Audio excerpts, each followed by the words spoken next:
Shalom. యెషయా గ్రంథము 38వ అధ్యాయము 17వ వచనము. Isaiah chapter 38 verse 17. మిక్కుటమైన ఆయాసము నాకు నెమ్మది కలుగుటకు కారణమాయెను. నీ ప్రేమ చేత నా ప్రాణమును నాశనమను గోతి నుండి విడిపించితివి. నీ వీపు వెనుక తట్టు నా పాపములన్నీయు నీవు పారవేసితివి. Surely it was for my benefit that I suffered such anguish. In your love you kept me from the pit of destruction. You have put all my sins behind your back.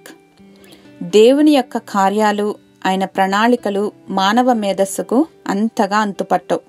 మనకున్న పరిమితమైన శక్తి సామర్థ్యములపై దృష్టి నిలిపినప్పుడు మన వైఫల్యాలను, తప్పిదాలను చూస్తూ దేవుని యొక్క శక్తిని బట్టి ధైర్యం తెచ్చుకోవటం కొన్ని సందర్భాల్లో విస్మరిస్తూ ఉంటాం.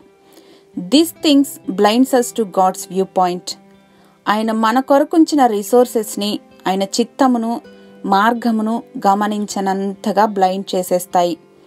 ఓ వ్యక్తి ప్రయాణిస్తున్నటువంటి నావ మునిగిపోయి అందరూ ప్రాణాలు కోల్పోగా ఇతను మాత్రమే ఓ చిన్న దీవిలో ప్రాణాలతో మిగులుతాడు. ఐలాండ్ మనుషులు జీవించడానికి అనుకూలమైనదేమీ కాదు. అయితే ప్రాణాలతో మిగిలినందుకు దేవునికి కృతజ్ఞతలు తెలిపి తనకు సహాయం చేయమని, అంటే రెస్క్యూ చేయమని అర్థిస్తాడు.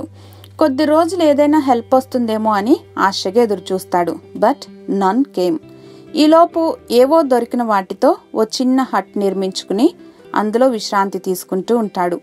ఓ రోజు ఆహారం కొరకు బయటకు వెళ్ళి తిరిగి వచ్చేసరికి ఇతడు నిర్మించుకున్న గుడిసె కాలిపోతుంది.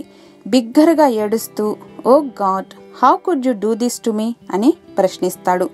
ప్రశ్నించి ఏడ్చి సొమ్మసిల్లి ఓ చెట్టు క్రింద ఆదమరిచి నిద్రపోతాడు. సడన్ గా ఓ పెద్ద శబ్దంతో ఓ పెద్ద భారీ నౌక తన వైపు రావటం గమనించి సంతోషిస్తాడు.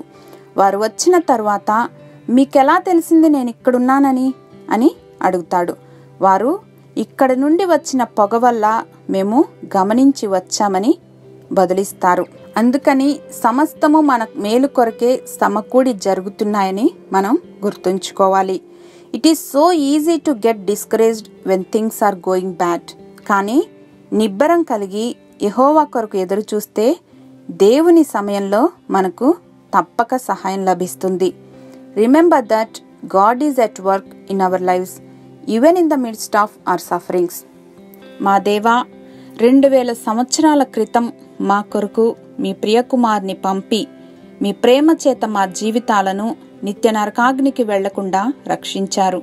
మా పాపములను ఎన్నటెన్నటికి జ్ఞాపకం చేసుకోకుండా శాశ్వతంగా తుడిచివేసినందుకు యేసుక్రీస్తు వారి ఘనశ్రేష్ఠ నామంలో కృతజ్ఞతలు చెల్లిస్తున్నాం మా తండ్రి. ఆమెన్.